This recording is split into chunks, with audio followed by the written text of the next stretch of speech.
Family, like a branches on a tree, we all grow in different directions, yet our roots remain as one.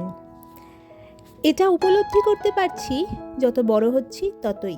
পরিবার ছাড়া কোনো কিছুই মনে হয় সম্পূর্ণ নয়।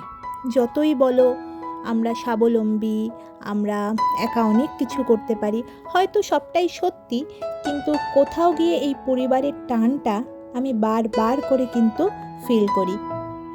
আমার মতন তোমাদের কার কার এটা মনে হয় সেটাও কিন্তু কমেন্ট করে আমাকে জানিও অবশ্যই।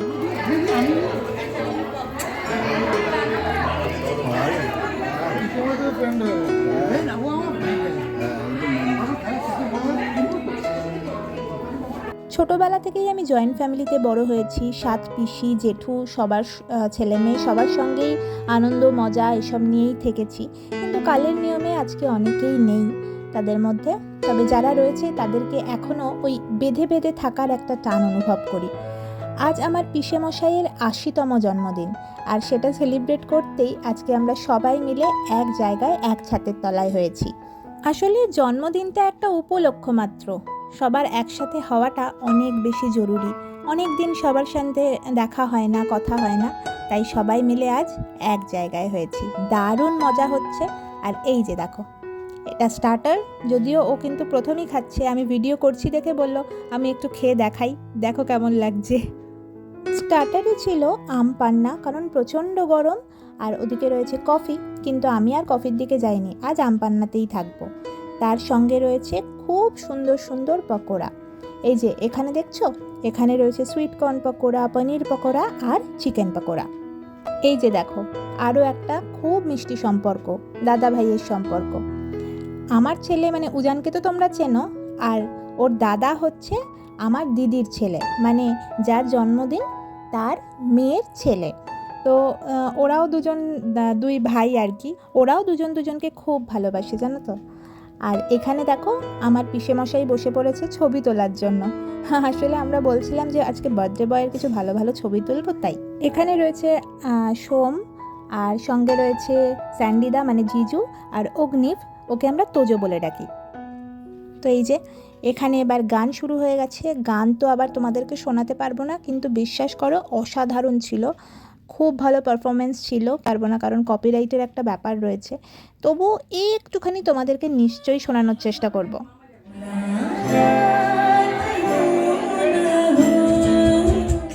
এখানে রয়েছে আমার বাবা আর মা, সবাই কিন্তু খুশি। আর ওই যে পেছনে দেখছো ছবি তুলছে, ওটা আমার দিদি। তো এখানে উজানকে নিয়ে সোম একটু ঘুরছে, আর উজানও কিন্তু খুব এনজয় করছে, জানো। এখানে রয়েছে আমার 2 পিসি, 2 দিদি, আর রয়েছে আমার মা। যাদের আমি দিদি বলছি তারা আমার বাবার মামাতো ভাইয়ের মেয়ে। বুঝতে পারছো তো, সম্পর্কটা বেশ দূরের হলেও বেশ নিকট কিন্তু আমরা সবাই। আর এখানে উজানকে দেখো, উজানও মনে হয় সেরকমই হবে, জানো তো। যেই ভদ্রলোকের কোলে উজান রয়েছে তাকে কিন্তু আমরা এখানে এসেই চিনতে পেরেছি, মানে এখানে আসার পরেই তার সঙ্গে পরিচয় হয়েছে।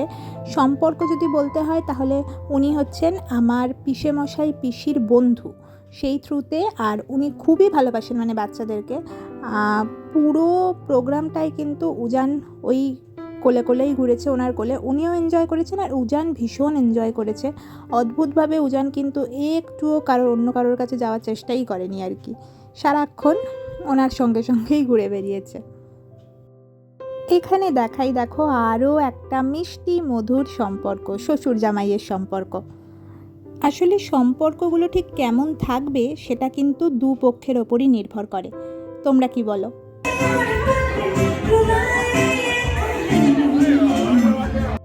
এখানে কারা কারা রয়েছে একবার বলে দিই। অনেক মানুষজন তোমরা হয়তো দেখতে পাচ্ছ। এখানে এই যে পিঙ্ক শাড়ি পরে যিনি ছবি তুলছেন, এটা হচ্ছে স্যান্ডিদার দিদি, আমাদেরও দিদি। তো দিদির হাজব্যান্ড, দিদির মেয়ে রয়েছে, সঙ্গে রয়েছে স্যান্ডিদার বাবা মা। আর পিঙ্কি দিদি মানে আমার দিদি যে, ওর বাবা মা তো রয়েইছে।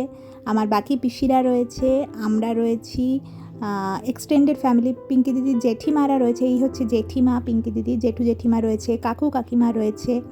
তো সবাই মিলে এই হচ্ছে আমার পিসি, তার মানে শাশুড়ির সঙ্গেও সম্পর্কটা নিশ্চয়ই বুঝতে পারছো কীরকম। সবাই মিলে হই হুল্লোড় করে বাঁচার একটা আলাদাই মজা আছে। এটা হচ্ছে স্যান্ডিদার মা। তো বুঝতে পারছো সম্পর্কটা। আমি পুরো সম্পর্ক, সবকটা সম্পর্ককেই এইভাবেই তোমাদের সামনে তুলে ধরতে চাইছি বলে আর এখানে কিছু কাটাকাটি করছি না। এডিট করতে বসে না খুব ভালো লাগছে, মানে ভীষণ ভীষণ ভালো লাগছে। সব সম্পর্কগুলো এরকমই থাকুক, এরকমই মধুর থাকুক, সব সময় এটাই চাইবো। সব সম্পর্কেই কিন্তু অনেক ভুল বোঝাবুঝি থাকে, অনেক ঝগড়া ঝামেলা থাকে, কিন্তু তারপরেও যদি সবাই সবার ভুলটা বুঝে একে অপরের পাশে এসে দাঁড়ায়, আবার নিজের করে নেয়, তবেই সেটা পরিবার বলে মনে করি। অন্তত আমি তো এরকমই মনে করি, জানি না ঠিক না ভুল। এখনও হয়তো অনেক দেখা বাকি, সবে তো জীবনটা শুরু করেছি, কিন্তু তবুও বলবো যে ভীষণ ভালো লাগছে এরকমভাবে ওদের এই আনন্দটা। আর আমরা না এটাই দেখে অভ্যস্ত, জানো তো, আমি বলছি বারবার করে ভীষণ ভালো লাগছে, সত্যিই আমরা এটা দেখে অভ্যস্ত। মানে আমাদের পুরো ফ্যামিলি এরকমভাবেই সবাই সবার পাশে থাকি সব সময়। তোমরা হয়তো দেখবে যে আমরা যখন বেড়াতেও যাই তখনও কিন্তু সব সময় না হয় আমার পিসিরা যায়, না হলে মানে আমরা এরকমভাবেই সবার সঙ্গে মিলেমিশে থাকবো, সবাই সঙ্গে হই হুল্লোড় করে থাকবো। বরাবরই এটা খুব পছন্দ করি। তো যারা জয়েন্ট ফ্যামিলিতে বড় হয়েছে তারা মনে হয় সবাই এরকমভাবেই থাকতে পছন্দ করো, তাই না? তো চলো, দেখতেই দেখতে অনেক আনন্দের সঙ্গে সঙ্গে এবার মেন পর্ব মানে এই কেক কাটিং পর্বে চলে এসেছি আমরা। Happy birthday to you, happy birthday, happy birthday to you.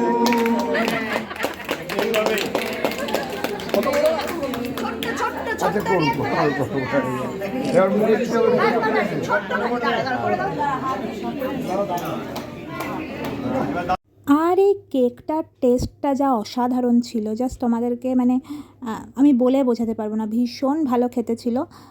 উজানের জন্মদিনেও কিন্তু যারা এই কেকটা করেছে তারাই করেছিল, সেটাও যেহেতু খুব খুব ভালো খেতে ছিল, সেই জন্যই দিদি আমাকে জিজ্ঞেস করেছিল যে কেকটা কোথা থেকে নেওয়া, তো আমি রেফারেন্সটা দিয়েছিলাম। আর সত্যিই কেকটা অসাধারণ ছিল।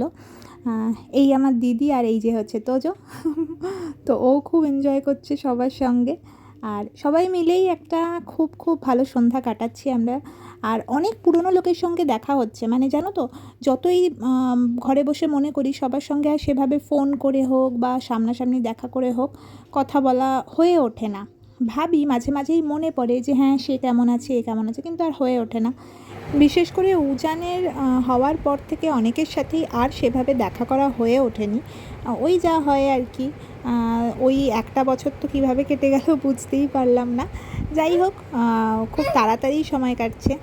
আর এবার একটা সবথেকে মজার যেটা ইনসিডেন্ট হলো, যার সাথেই দেখা হচ্ছে সবাই বলছে ছেলে কোথায়, ছেলে কোথায়, ওকে দেখবো। তো এইটা একটা না অন্য রকমই অনুভূতি হচ্ছিল, বলে বোঝাতে পারবো না। আর উজানের জন্মদিনের পরে এটাই মনে হয় আমাদের একটা ফ্যামিলি গেট টুগেদার একটু বড় করে হচ্ছে, যেখানে অনেক মানুষজন এসছে, অনেকের সাথেই উজান পরিচিত, আবার অনেকের সাথে পরিচিত নয়। তাই সত্যি বলতে একটু ভয় ভয়ও ছিলাম যে ও ঠিক গিয়ে কেমন বিহেভ করবে, সবার সাথে কান্নাকাটি করবে নাকি কথাবার্তা বলবে। তো যাই হোক, ও কিন্তু বেশ হাসি খুশিই ছিল, সবার কোলে টোলে গেছে, সবার সাথে কথাও বলেছে, মানে কথা মানে ও যেমন করে বলে আর কি, ইন্টারাক্ট করা, সেটা কিন্তু করেছে। তো যাই হোক, আর এই দেখো এটা কত ভালো একটা মুহূর্ত, এই মুহূর্তগুলো স্মৃতির পাতায় কিন্তু সারা জীবনের জন্য থেকে গেল। না বলে পারছি না, ছোটবেলা থেকেই না আমি খুব রুটিনে বড় হয়েছি। বাবা জীবনে কোনোদিনও নিজের জন্য কিছু করেনি, জন্মদিন অ্যানিভার্সারি এগুলো কিছু দেখিনি নিজের জন্য। তাই মনে হলো যে কিছু একটা করা উচিত, কিন্তু এটাও খুব ছোট। বাবা জানো না, তুমি আমাকে 2 দিন না আমি তোমাকে সাইকেল চালানো শেখাবো। আমার এখনো মনে আছে, অনেক কাকু কাকিমার এখানে আছে, আমাদের ওখানে মাঠে বাবা সকালবেলা 6টার সময় নিয়ে গেল, পিছনের ক্যারিয়ারটা ধরলো, আমার সঙ্গে দৌড়লো, সেকেন্ডে আমি সাইকেলটা শিখে নিলাম।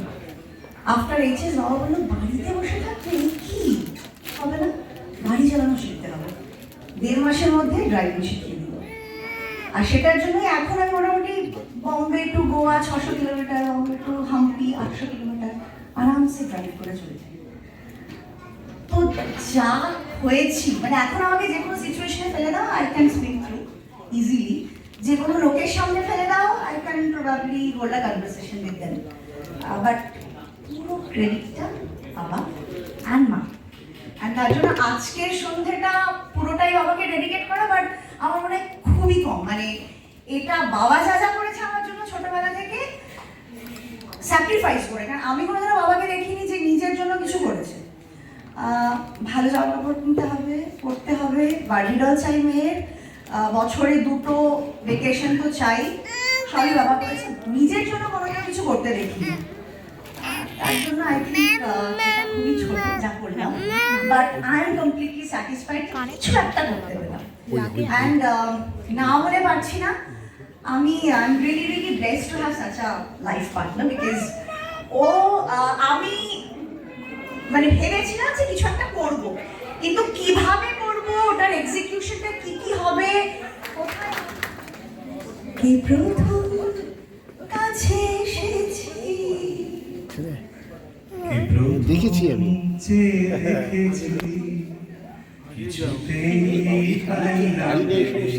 এটা আবার কি কানের আমার ওই জন্য আমার কানে কে দিয়েছে সারা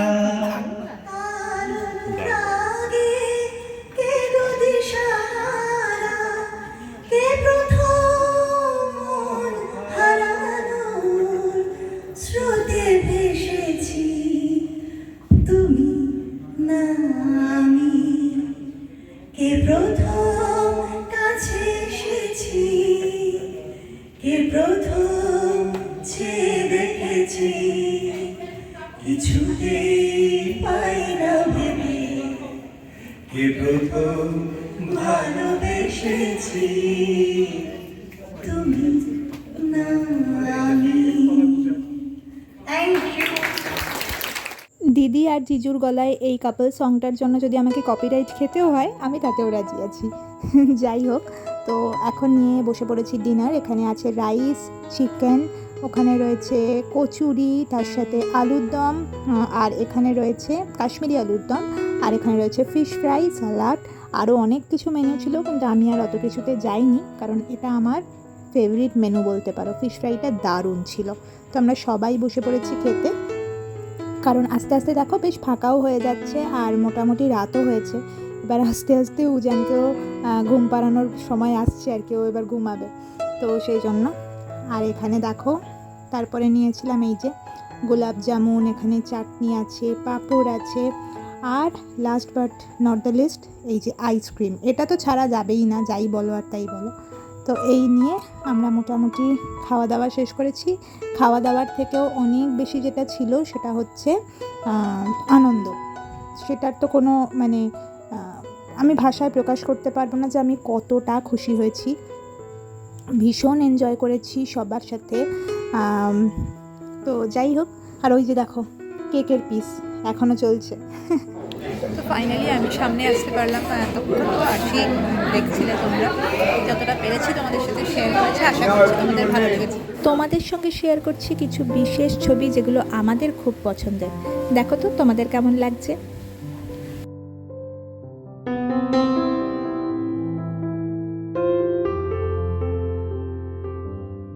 সারাটা জীবন যেন সবাই সবার কাঁধে কাঁধ মিলিয়ে হাতে হাত রেখে চলতে পারি, এই কামনাই করব। সবাই যেন একসাথে থাকতে পারি, এক ছাদের তলায় যেরকমভাবে আনন্দ করছি এরকমভাবেই যেন সারাটা জীবন কাটিয়ে দিতে পারি সবাই মিলে। এটাই চাওয়ার, আর কিচ্ছু চাওয়ার নেই। সবাই সুস্থ থাকুক, ভালো থাকুক। আর আজকের ভিডিওটাকে তাহলে এখানেই শেষ করি। যদি কিছু ভালো লেগে থাকে তাহলে একটা লাইক করো, কমেন্ট করো, আর বন্ধু আর পরিবারের সঙ্গে অবশ্যই শেয়ার করো। আর চ্যানেলটা যদি এখনও সাবস্ক্রাইব না করে থাকো প্লিজ সাবস্ক্রাইব করে দিয়ে পাশে থেকো। আজকের জন্য টাটা, নতুন একটা ব্লগ নিয়ে ফিরে আসছি।